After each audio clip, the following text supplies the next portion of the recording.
Thomas the Tank Engine and Friends, Wooden Railway Adventures, Episode 235, Paxman Pulls Through.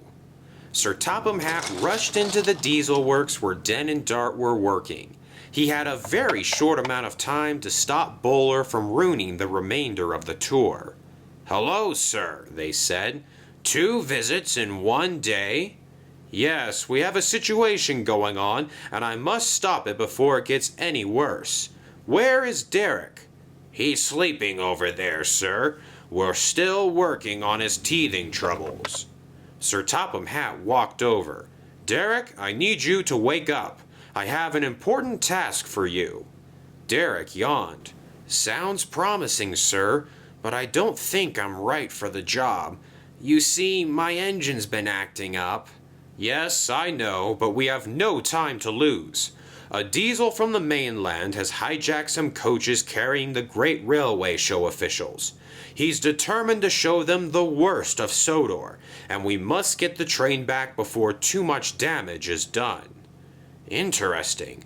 Could this possibly be related to the crash up on Henry's Tunnel over there?" "Yes, precisely. How would you like to be a hero and save the day?" Derek was surprised. "Sounds wonderful, sir. But my teething troubles. I can't move very fast, and I wouldn't dare pull a large train." "Then we'll be putting Den and Dart's work to the test. We need to get rolling right away." "Did you hear, sir?" gasped Dart. "We just got word that Bear was involved in the crash up there." "Yes, and he wants you and Den to repair him. Think you're up for the challenge?" The 2 engines looked at each other. "The damage sounds severe, but we've never shied away from a challenge. We'll do everything we can to make him better again." "That's what I like to hear. Now come on, Derek. You're needed at once." Sir Topham Hatt drove away and Derek followed him. They made their way up to the crash site where the cleanup was still underway. "Almost done, sir," said Harvey.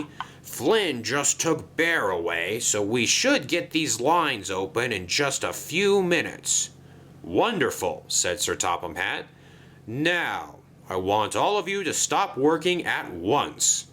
The engines were confused. "Stop working?" asked Bell. "But, sir, I thought you would want the track clear as soon as possible." "Ordinarily, yes. But I need a train to stop here so that we can fix something that's gone terribly wrong." "You heard the controller," said Rocky. "Cranes down, everyone."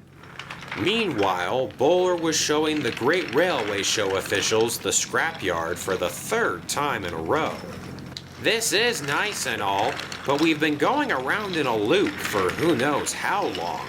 Is this really all that Sodor has to offer?"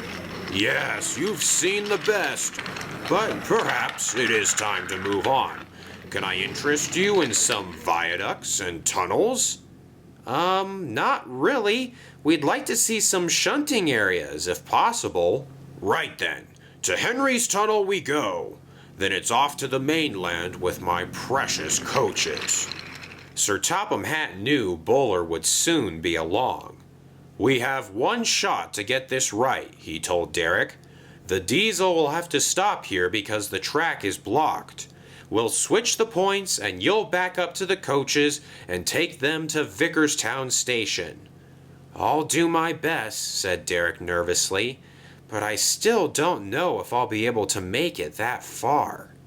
Just then, Bowler rolled in and came to a stop. "Well, I am impressed. Looks like you managed to pry Scotsman and Bear off the rails before we came by. It is important to show a good image when you have visitors on your railway." "Now!" cried Sir Topham Hatt, and the points underneath Bowler were switched. "If you move, you'll go one way and the coaches will go another. You won't look very cool and sophisticated if you derail with the officials aboard, will you?" Bowler growled. "I told you not to interfere with my train." He tried to pull away, but the coaches were destined to jump the track. Eventually, Bowler's coupling snapped due to the strain. Now's your chance, Derek. Keep going, keep going. Perfect. You've only got to head down the track and pull into the station for the tour to be over. Do you think you can make it there? I'll do my best, sir, he said, and he pulled slowly away. His engine was making all sorts of weird noises, but Derek was not going to be stopped. That's my train, grrr! And you're gonna replace me with that Paxman creature? The officials will know you've switched engines and tampered with their tour. Sir Topham Hatt chuckled. You'd be surprised how similar all you diesels look. Well, now that the track is clear, I will be off. Mark my words, fat man. I will return and get those coaches. Maybe I can't keep Sodor from hosting the next great railway show, but I will do everything I can to make it a terrible experience for everyone involved. And Bowler reversed down the line and he was gone. Should we try and follow him, sir? Asked Bell. No, it's not worth it. After everything that's happened today, I'm just glad he no longer has control of the officials' train. But I do hope Derek made it to the station all right. It was indeed a struggle, and Derek was wheezing and chortling badly, but somehow he managed to pull into Vickerstown Station. Well done, Derek, said Gordon. That was a tremendous effort. The great railway show officials were quite annoyed. After all that ruckus and steelworks sightseeing and scrapyard hoopla, you decide to break down on us, huh? What a terrible tour. Hey, are you sure you're the same diesel we had earlier?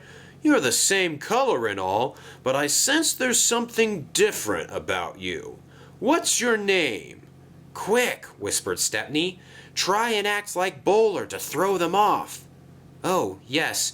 Well, I'm Paxman. Sodor is bad. Diesel's good. The mainland is awesome. Ha ha ha ha. The officials looked at each other.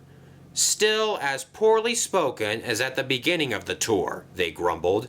Now we know never to ride in one of Paxman's trains.